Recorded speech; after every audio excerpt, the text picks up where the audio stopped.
Biravuga ngo uvuze ko nta cyaha agira abayisimana inyabinyoma, nta n'ukuri kuba kuri muri we. Ariko umuntu yose ngo Uwiteka umucamanza yambonyeho amaraso ye, ntabwo acira urubanza rubi, ahubwo anyita umukiranutsi.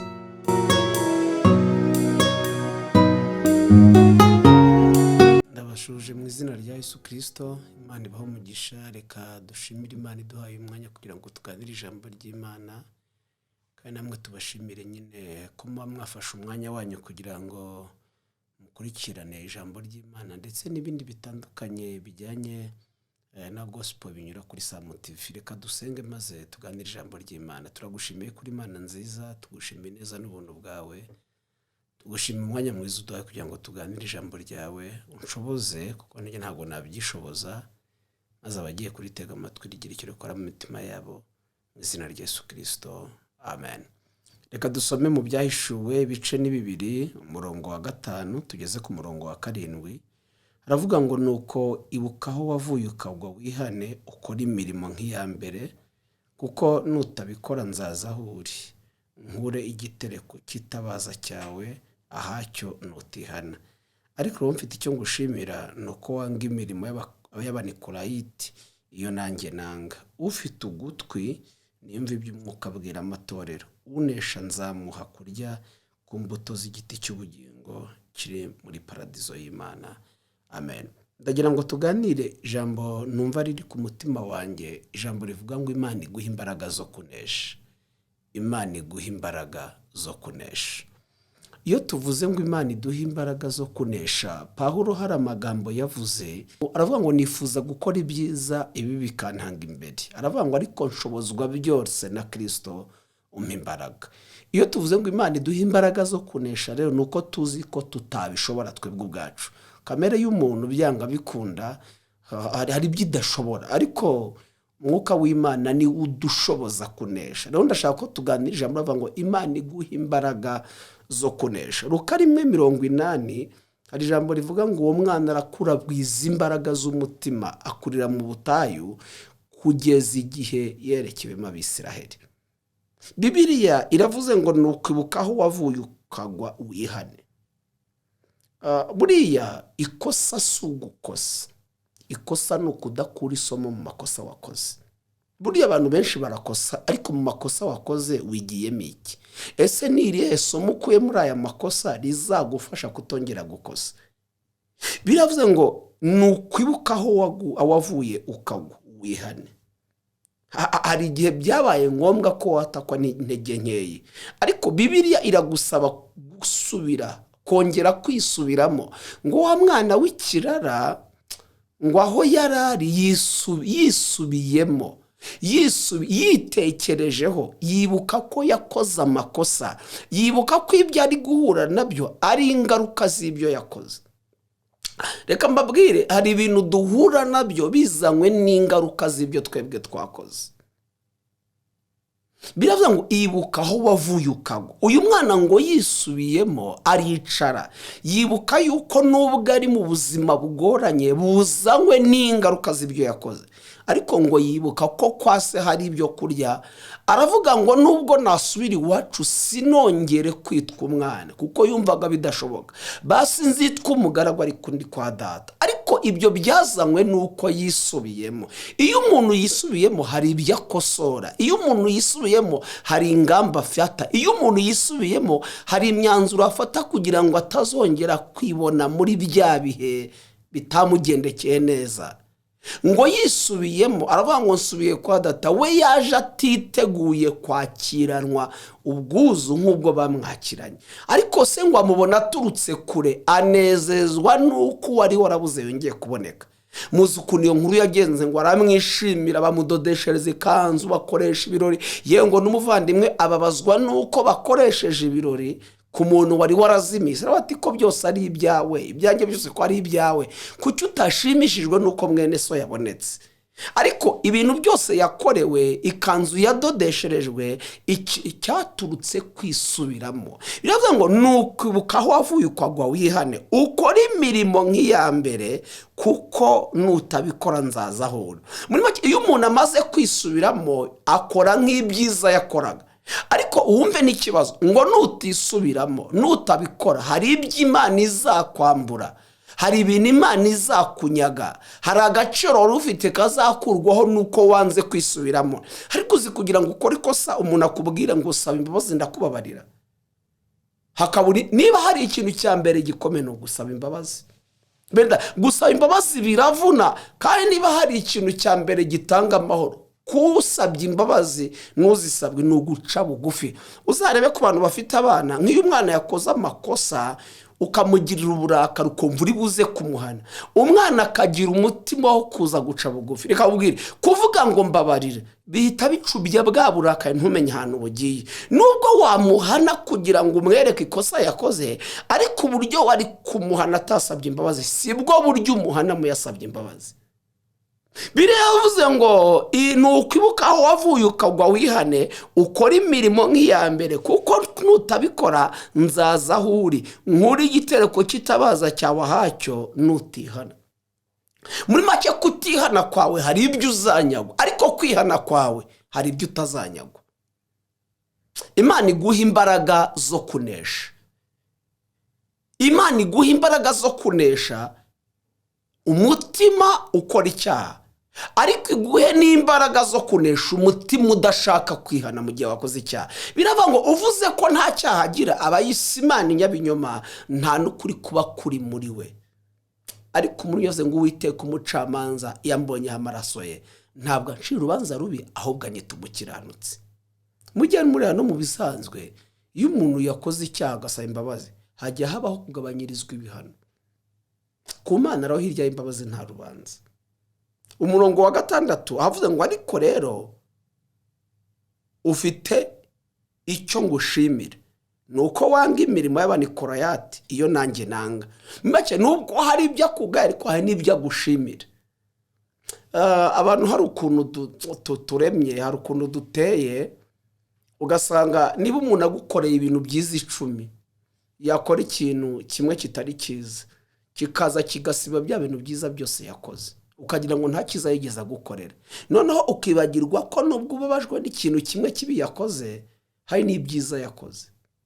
Ariko birigaragaje nubwo idusaba kwihana, ariko hari n'ibyidushimira.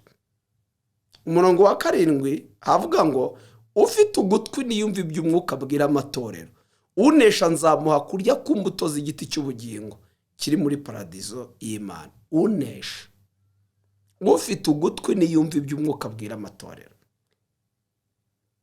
Hari igihe rimwe na rimwe umuntu ajya mu nzu y'Imana, Imana ikavuga nayo binyuze mu ijambo, ntiyumva Imana kuko ibyo yaje ashaka kumva atari byo ari kumva.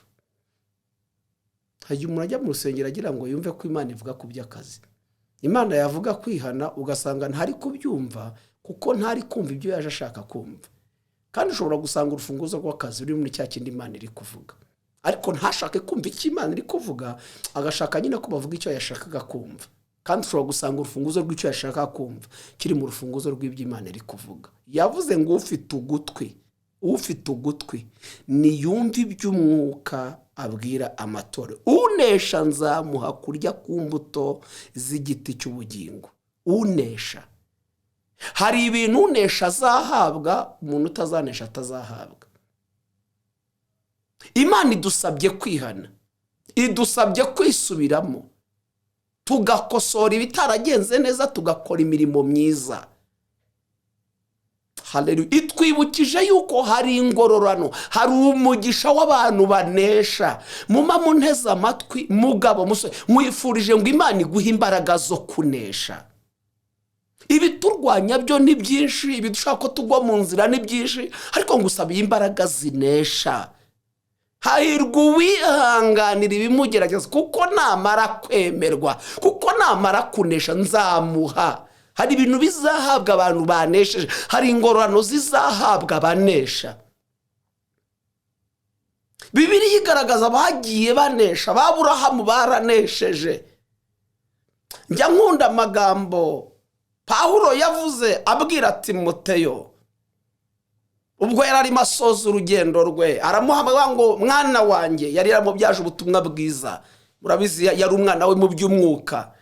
Havuga ngo maze kumera nk'ibisukwa ku gicaniro, igihe cyo kugenda kwanjye kirageze, narwanye intambara nziza, narinze ibyo kwizera.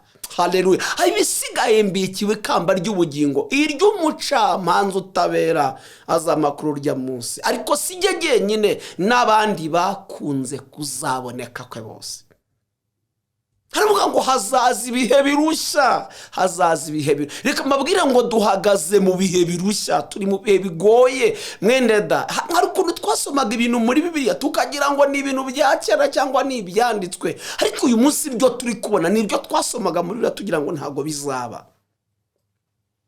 Pawulo abwira Timoteyo ati hazaza ibihe birushya, abantu badashaka kumva ijambo ry'ubugingo, bashaka kumva ibinezeza amatwi yabo. Hamubwira ibintu bikomeye, aravuga ngo uzakora umurimo w'umubwirizabutumwa bwiza mu gihe gikwiriye n'ikidakwiriye, uzahane, uzateshe. Amubwira ibintu byinshi.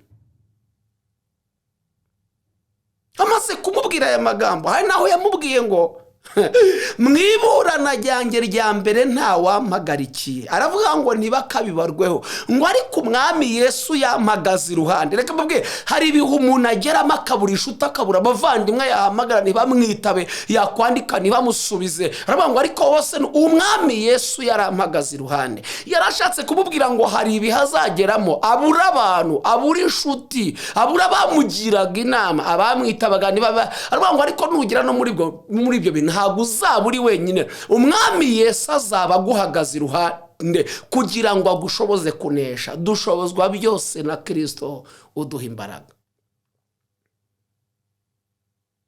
Nkwifurije gutunga imbaraga zinesha. Unesha hari ibyo azahabwa. Niho twashoreje dusoma, havuga ngo unesha nzamuha kurya ku mbuto z'igiti cy'ubugingo kiri muri paradizo y'Imana. Unesha. Nkwifurije kunesha, nkwifurije gutunga imbaraga zinesha. Reka mbabwire ngo hari ibintu utageraho utanesheje. Kandi kimwe mu byo dusabwa, ijambo rya mbere, turasabwa kumenya icyo turwanira, icyo dushaka, icyo duharanira. Biragoye kugira ngo uzagere ku nsinzi utazi icyo urwanira. Ariko iyo uzi icyo urwanira, byanga bikunda, ukora ibishoboka byose kugira ngo uzagere kuri ya nsinzi. Ndashaka kuvuga ibintu nka bitatu byadushoboza kunesha. Ijambo rya mbere ni ugusenga. Gusenga habamo imbaraga zidushoboza kunesha. Gusenga niho dukura imbaraga. Gusenga niho umukristo avoma imbaraga zimushoboza kunesha. Biragoye ko wanesha udasenga. Nkwifurije gutunga umwuka w'amasengesho muri wowe, kuko nimwe mu ntwari zagushoboza kunesha. Intwaro ya kabiri ni ukwirinda icyaha n'igisa nacyo. Iyo ni intwaro ya kabiri izagushoboza kunesha. Hari ibintu utanesha utirinda icyaha. Intwaro ya gatatu, nubwo ari nyinshi, ariko iya gatatu ariyo ngiye gusorezaho, kugira umutima uca bugufi. Kugira umutima uca bugufi. Niba hari ikintu abantu babuze ni umutima uca bugufi. Ariko nkwifurije gutunga umutima uca bugufi. Nusenga ukirinda icyaha n'igisa nacyo, ukagira umutima uca bugufi, ndakubwiza ukuri uzatunga imbaraga zinesha. Niba hari ikintu kigoye abantu uguca bugufi, kandi ngo baravuga ngo guca bugufi ntibica umugongo. Tekereza kuba guca bugufi ushobora gutuma uhabwa imbabazi, kudaca bugufi bigatuma ukatirwa burundu cyangwa uhabwa igihano utari ukwiye guhabwa. Mwifurije gutunga ibyo bintu bitatu: gusenga, kwirinda icyaha n'igisa nacyo, kabiri gutunga umutima uca bugufi. Nutunga ibyo bintu uzakuramo imbaraga zo kunesha. Ndagira ngo dusenge Imana, ngusengere nanjye nisengere. Ibi nababwiraga nanjye birandeba, ibi nababwiraga nanjye ndabikeneye. Nta munyabwenge mu by'uru rugendo, nta ukwiye kwirata akiri ku rugamba. Ariko mbibutse ijambo natangiriyeho, dushobozwa byose na Kristo duha imbaraga. Gushaka niko gushobora. Mureka tugaragariza Imana ko dushaka imbaraga zo kunesha, nayo yiteguye kudushyigikira. Hirya yo kunesha hari ingororano nyinshi zirenze izo mvuze. Unesha nzamuha, unesha.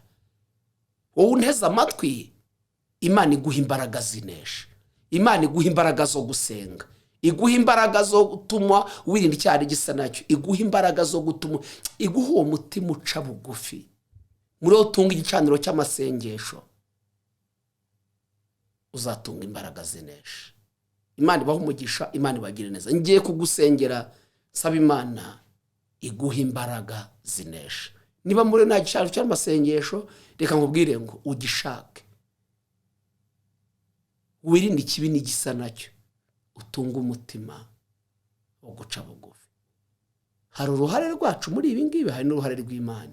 Mureke dukora icyo dusabwa muri ibi ngibi, Imana nayo iteguye gukora ibyo isabwa kugira ngo dutunge imbaraga zinesha. Unesha. Niba hari wacitse intege, uce bugufi ubwira Imana ngo mbabarira. Niba hari aho wateshutse, ijambo ryavuze ngo nukwibuka aho wavuye ukagwa wihane, ukora imirimo nk'iya mbere. Niba hari imirimo wararetse kubera impamvu runaka, isubireho ukore ya mirimo myiza. Nutihana hari ibyago, hari amakuba, ariko niwihana hari ingororano. Ijambo ryavuze ngo unesha, hari igiti cy'ubugingo kiri muri paradizo azahabwa kubera ko yanesheje. Reka dusenga Imana. Data, mu izina rya Yesu Kristo, Imana ifite ubutware, Imana ifite ubushobozi, Imana y'imbaraga nyinshi. Ijambo ryavuze ngo twibuka aho twavuye tukagwa twisubireho. Ndasengera ababyeyi bankurikiye, abapapa, abasore n'abakobwa, abacitse intege kubera ibihe bitandukanye, imitima yabo yihe kwisubiramo maze bihane, bakora imirimo nk'iya mbere. Kuko habonetse ko hari ingororano z'abisubiramo, ariko hari n'ingaruka z'abatisubiraho. Ushoje utubwira ngo unesha. Abadamu bashoboze kunesha, abagabo bashoboze kunesha, abasore n'abakobwa bashoboze kunesha, twese dushoboze kunesha. Dusanze ari byinshi, ariko tuvuze bitatu bizadushoboza gutunga umutima unesha, gutunga imbaraga zinesha. Icya mbere ni ugusenga, udushoboze kuba mu bihe byo gusenga. Icya kabiri ni ukwirinda icyaha n'igisa nacyo, udushoboze kubyirinda. Icya gatatu ni ukugira umutima uca bugufi, uduhe gutunga umutima uca bugufi.